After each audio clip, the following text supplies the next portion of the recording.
बिस्मिल्लाहिर्रहमानिर्रहीम। अस्सलाम वालेकुम। मेरा नाम है डॉक्टर नवीद अमान। आज हम जिस टॉपिक पर बात करेंगे वो है नेफ्रोटिक सिंड्रोम। नेफ्रोटिक सिंड्रोम आजकल बच्चों में बहुत ज़्यादा आम हो रहा है। उसकी बहुत सारी वजूहात हैं जिसकी वजह से ये बच्चों में बहुत तेज़ी से फैल रहा है। अदर सिस्टम को अगर हम देखें तो नेफ्रोटिक सिंड्रोम का कोई प्रॉपर ट्रीटमेंट नहीं है सिवाय स्टीरॉयड के। और अमूमन डॉक्टर ये कहते हैं कि ये 20 साल तक बच्चा जब पहुंचेगा तो खुद ब खुद ठीक हो जाएगा। हालांकि ऐसा नहीं होता। नेफ्रोटिक सिंड्रोम जो कि एलोपैथिक या बाकी जो सिस्टम है वो स्टीराइड की मदद लेते हैं। तो कुछ इससे बात ऐसा होता है कि यही नेफ्रोटिक सिंड्रोम किडनी फेलियर या किडनी ट्रांसप्लांट की तरफ उनको ले जाता है। तो लोगों का जो कंसेप्ट है होम्योपैथी के मतलब कि ये बड़ा स्लो काम करती है, ये बिल्कुल गलत कंसेप्ट है। ये बहुत तेजी से काम करती है अगर आपने इसकी राइट मेडिसिन सेलेक्ट कर ली है। और राइट मेडिसिन क्या होती है? जस्ट सिंगल डोज होती है। तो आज मैं आपके इस केस को शेयर करूंगा। ये केस मैंने इंटरनेशनल फोरम के ऊपर प्रेजेंट किया था। तो आपके साथ मैं यहाँ भी शेयर करूंगा कि कैसे ये केस ठीक हुआ, उसके अंदर क्या क्या पेचीदगियां थी और किस तरह उसको फिर कवर किया गया।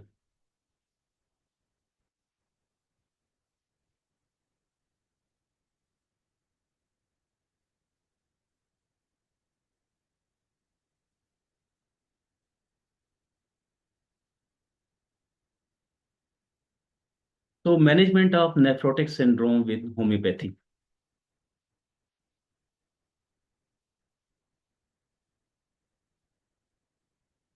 नेफ्रोटिक सिंड्रोम एक ऐसी कंडीशन होती है जिसमें आपके गुर्दे एक बहुत ज्यादा अमाउंट प्रोटीन की अमाउंट यूरिन में खारिज करते रहते हैं। जो नॉर्मल किडनीज होते हैं उसके अंदर ग्लोमेरुलाई एक नॉर्मल तरीके से काम कर रहे होते हैं और वेस्ट प्रोडक्ट को फिल्टर कर रहे होते हैं। लेकिन जब ग्लोमेरुलाई के अंदर किसी किस्म का डिसफंक्शन हो जाता है, प्रॉपर तौर पे वो काम नहीं करती, तो उसका रिजल्ट ये होता है कि यूरिन में प्रोटीन खारिज होना शुरू हो जाती है और उस प्रोटीन खारिज होने की वजह से बॉडी के ऊपर मुख्तलिफ तरह की कॉम्प्लिकेशंस आती हैं। जैसे आप देखें कि बच्चों में एडिमा हो जाता है, उनकी आंखें सूजना शुरू कर देती हैं, टांगों में स्वेलिंग आ जाती है, चेहरे पे स्वेलिंग आ जाती है, पूरी बॉडी के ऊपर स्वेलिंग आना शुरू हो जाती है और उनके अंदर वीकनेस आने शुरू हो जाती है। ये इसके कुछ सिम्टम्स हैं जिसमें एक तो ये है कि बॉडी के अंदर एल्बुमिन लेवल कम हो जाता है, भूख लगना बंद हो जाती है, बच्चे कमज़ोर से नज़र आते हैं, उसके अलावा बीमार से नज़र आते हैं, उनको पेट में दर्द होना शुरू हो जाता है और उनका यूरिन फॉर्म भी होना शुरू हो जाता है। मीन कि जब वो यूरिन पास करते हैं तो वो फॉर्म सा बन जाता है।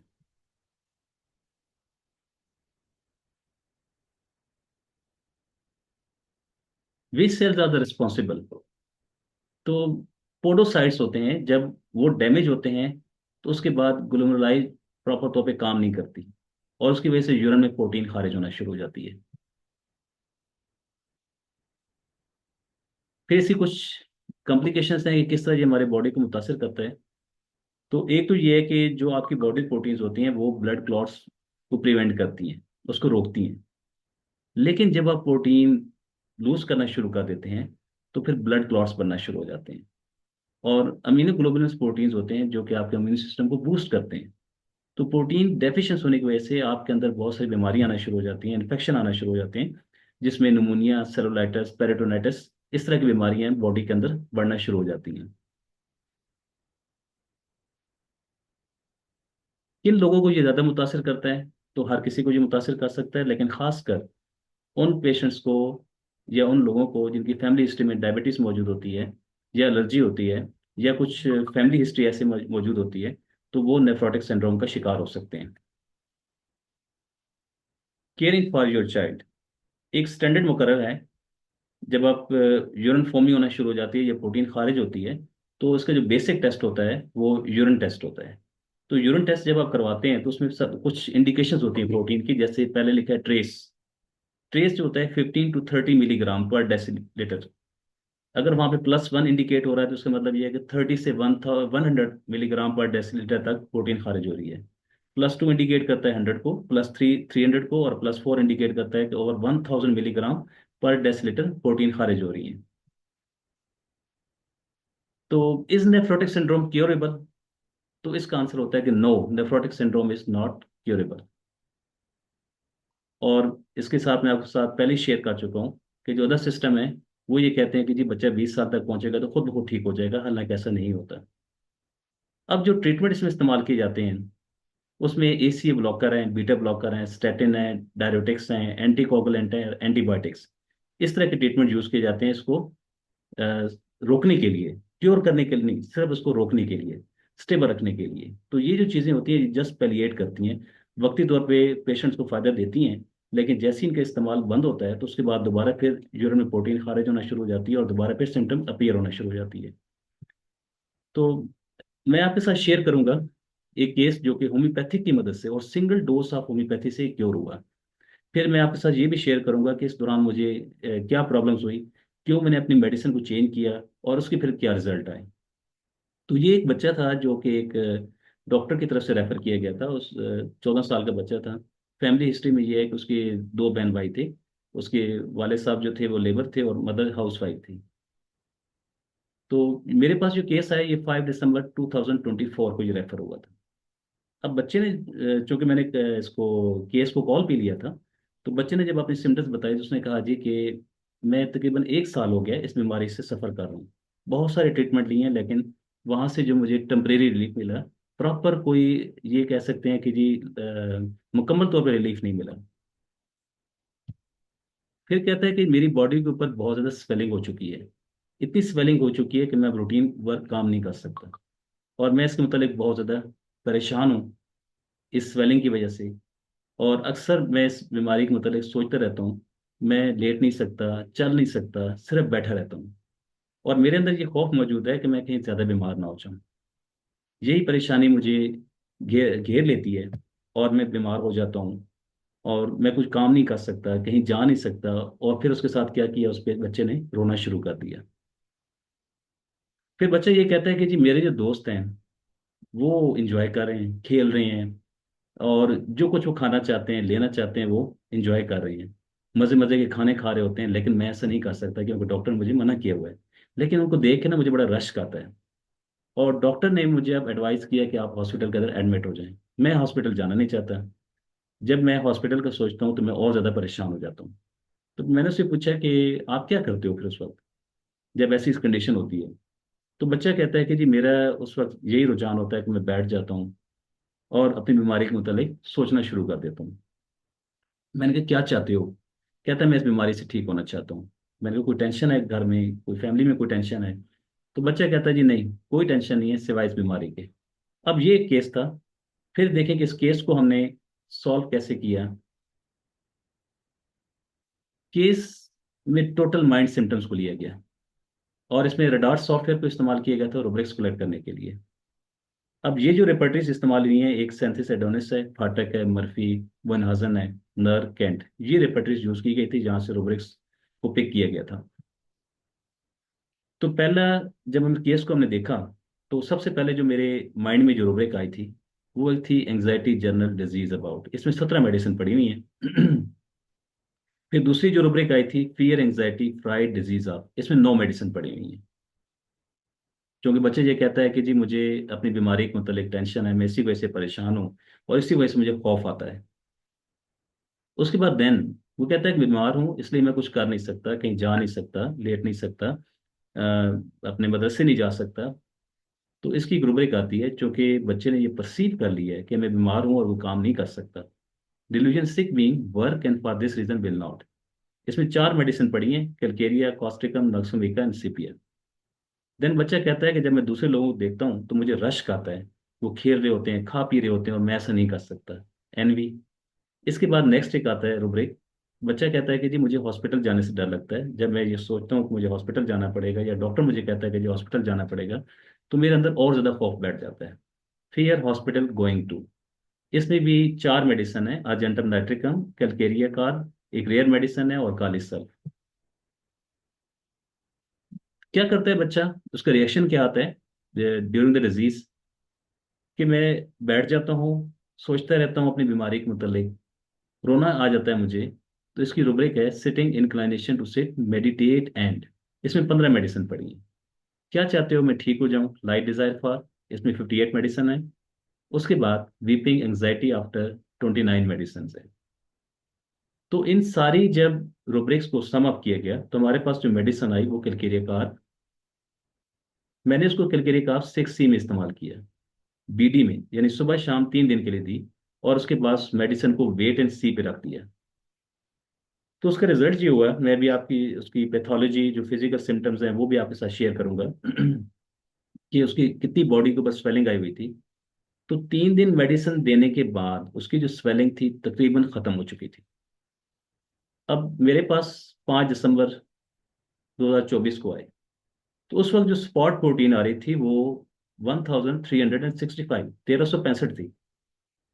अब 7 तारीख को दोबारा टेस्ट किया गया तो वो 449 पे आ गई। फिर उसके बाद जब दोबारा 11 दिसंबर को टेस्ट किया गया तो वो 30.3 पे। मीन कि ये मेडिसिन इतनी तेजी से काम कर रही थी। 14 दिसंबर को जब टेस्ट किया गया तो वो 7.2 पे आ गई, जो कि नॉर्मल थी। अब बच्चा बिल्कुल ठीक नॉर्मल था, कोई स्पेलिंग नहीं थी। लेकिन अगेन 13 दिसंबर को दोबारा फिर वो बढ़ गई, 166.1 पे आ गई। तो वहां पे मैंने जस्ट एक कलकेरिया कार्ब 30 की एक डोज रिपीट कर दी। फिर ये चूंकि मैंने फैमिली को कहा था कि आपने इसका प्रॉपर टेस्ट करवाते रहना है। आप अगर 5 दिन बाद टेस्ट रिपीट नहीं कर सकते तो कम से कम एक वीक में या 10 दिन में एक टेस्ट लाजमी रिपीट कीजिएगा। और इसके साथ इसको मैनेज कीजिएगा, नमक इस तरह की चीज़ें इससे परहेज करवाइएगा। गोश्त वगैरह इस तरह के जो आइटम है इसको बिल्कुल परहेज करना है। तो यहाँ पे फैमिली ने थोड़ी सुस्ती की। उन्होंने टेस्ट 1 मंथ के बाद करवाया गया, 2 जनवरी 2025 को। तो वहाँ पे जो प्रोटीन थी वो 2543 इतनी ज़्यादा बढ़ चुकी थी और स्वेलिंग दोबारा आना शुरू हो गई थी। फिर देन कैलकेरिया कार्ब 200 मैंने एक डोज वहाँ पे रिपीट की। तो जब दोबारा टेस्ट हुआ तो वो 3.2 पे आ गई और स्वेलिंग भी खत्म हो गई। ठीक है, मैं मुतमिन था कि मेरी मेडिसिन बिल्कुल ठीक काम कर रही है, किसी किस्म की कॉम्प्लिकेशंस नहीं है और बच्चा एक नॉर्मल लाइफ गुजार रहा है। लेकिन 7 फरवरी 2025 को दोबारा फिर प्रोटीन बढ़ गई 661 पे। अब यहाँ पे ना रेमेडी मैंने 1M दी, उसने काम नहीं किया। 230 6C, इवन के LM पोटेंसी भी इस्तेमाल की गई, लेकिन किसी पोटेंसी ने उस पेशेंट के ऊपर काम नहीं किया।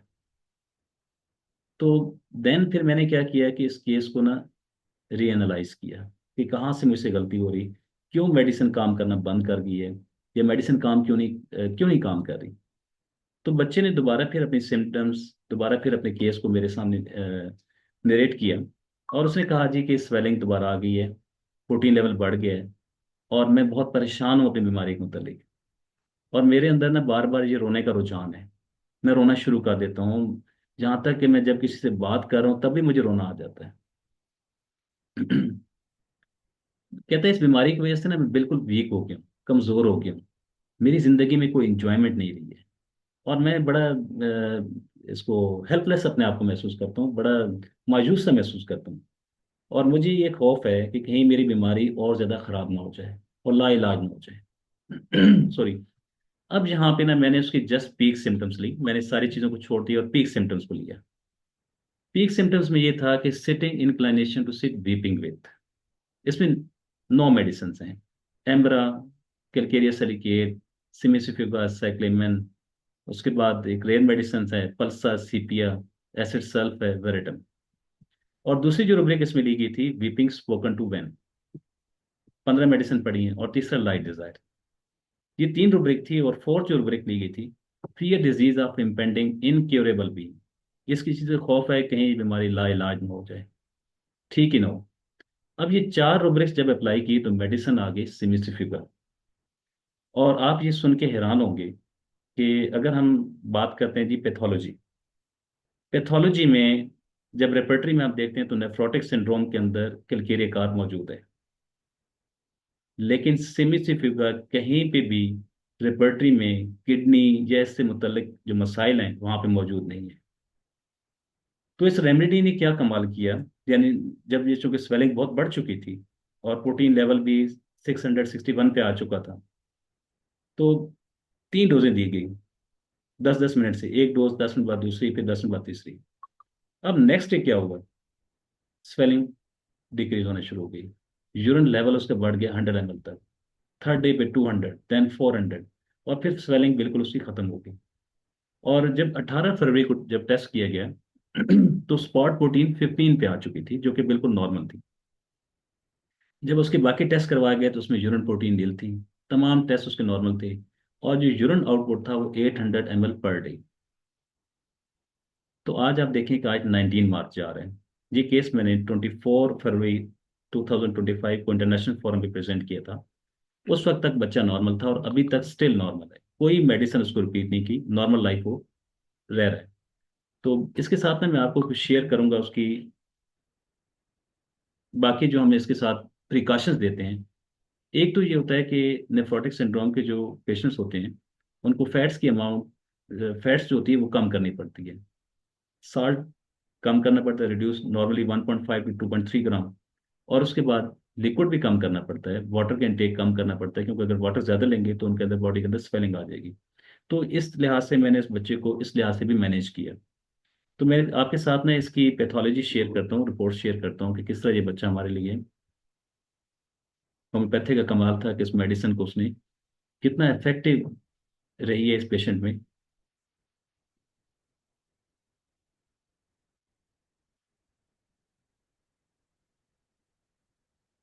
ये बच्चा था।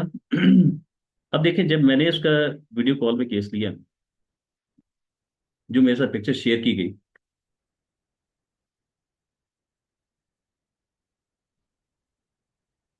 तो स्क्रूटम इतनी ज्यादा स्वेल थी। यहाँ पे आप देखिएगा कि इस हद तक उसकी बॉडी के अंदर स्वेलिंग आ चुकी थी। और ये प्रोटीन टेस्ट था जो 1365, यानी 1365 था उस वक्त। अब जब मेडिसिन यूज की गई तो होम्योपैथी ने क्या कमाल किया, स्वेलिंग कम होती गई, बिल्कुल नॉर्मल लेवल पे। और आप इस रिपोर्ट को देखिएगा कि 1365 से कम होते होते वो 30, पहले 449 पे आई, 449 पे, और उससे उसके बाद 30.3 पे आ गई, जो ऑलरेडी मैंने आपके साथ शेयर की है। और फिर देन 7.2 पे बिल्कुल नॉर्मल। फिर दोबारा जब ये बढ़ गई तो वहां पे मेडिसिन रिपीट की गई। ये रिपोर्ट थी जो लास्ट में एंड पे ये रिपीट्स की गई। इसमें आप देखें कि प्रोटीन बिल्कुल नील। हालांकि उससे पहले क्या था, +3 पे प्रोटीन जा रही थी, ये आप देख सकते हैं। और मेडिसिन देने के बाद ये बिल्कुल नील हो गई। बाकी भी रिपोर्ट इसकी नॉर्मल थी। और ये स्पॉट प्रोटीन का दूसरा जो टेस्ट किया गया था, इसमें आप देखें, फर्स्ट जो टेस्ट था उसमें 15, और यूरिन क्रिएटिनाइन रेशियो जो थी वो 149.1 पे, जो कि 220 तक नॉर्मल होती है। जबकि यूरिन प्रोटीन स्पॉट 15 तक नॉर्मल होती है, 50 तक, सॉरी। तो इस बच्चे का जो रिजल्ट है वो 15। और ये जो टेस्ट किए गए थे ये म्यू हॉस्पिटल से किए गए थे।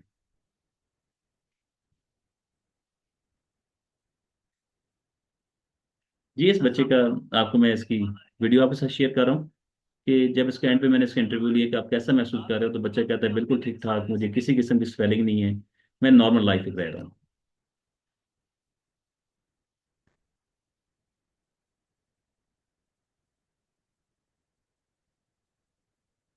तो ये कमाल है होम्योपैथी का। अब इसमें देखें कि एक मेडिसिन थी कलकीरेकार, उसने कुछ ऐसा काम किया, लेकिन चूंकि मैंने कुछ ना कुछ मुझसे गलतियां हुई। बेसिकली वो मेडिसिन काम कर रही थी, लेकिन एक टाइम ऐसा है उसने काम करना बंद कर दिया।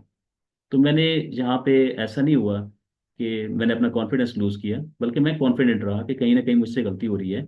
तो सेकंड मेडिसिन जब दी गई सिमिसोफिका, और जब मेरे सामने मेडिसिन आई तो मैं खुद हैरान हो रहा था कि ये मेडिसिन कैसे आ गई। लेकिन उस मेडिसिन ने मैजिक का काम किया, बच्चे को मुकम्मल तौर पे क्योर कर दिया, और अभी तक स्टिल बच्चा एक नॉर्मल लाइफ रह रहा है। तो आपसे कहना ये चाहूंगा कि होम्योपैथिक में वो तमाम अमराज जो कि दूसरे सिस्टम में लाइलाज हैं, उन सब का इलाज मौजूद है। तो आपने दिल छोटा नहीं करना, किसी अच्छे होम्योपैथिक डॉक्टर से रब्ता करना है। अगर ऐसे आपके मसाइल हैं तो उस डॉक्टर के साथ फिर आपने फॉलोअप में रहना है। अब देखिए, ये बच्चा मुख्तलिफ जगह लेवल पे स्वेलिंग बढ़ी कम हुई, स्वेलिंग बढ़ी कम हुई, लेकिन वो मेरे साथ बिल्कुल फॉलोअप में रहे। उन्होंने स्ट्रिक्टली मुझे फॉलो किया, जो जो चीज़ें मैं बताता रहा उसको फॉलो करते रहे। और आज अल्हम्दुलिल्लाह बच्चा मुकम्मल तौर पे ठीक है, और अभी तक स्टिल एक नॉर्मल लाइफ रह रहा है। तो होम्योपैथी के अंदर एक बड़ा पोटेंशियल मौजूद है। जो लोग होम्योपैथी से मायूस हो जाते हैं कि नहीं जी, होम्योपैथिक तो बड़ा स्लो है और ये अच्छा काम नहीं करता। बिल्कुल गलत करते हैं। सिर्फ फर्क ये है कि इस होम्योपैथी में आपने सिंगल मेडिसिन सेलेक्ट करनी है, और सिंगल मेडिसिन ही बहुत इफेक्टिव काम करती है। तो उम्मीद है आपको ये केस अच्छा लगा होगा। तो अपना कमेंट कीजिएगा। इन्हीं अल्फाज के साथ मैं आपसे इजाज़त चाहूँगा। अपना बहुत सारा ख्याल रखिएगा। अल्लाह हाफिज़।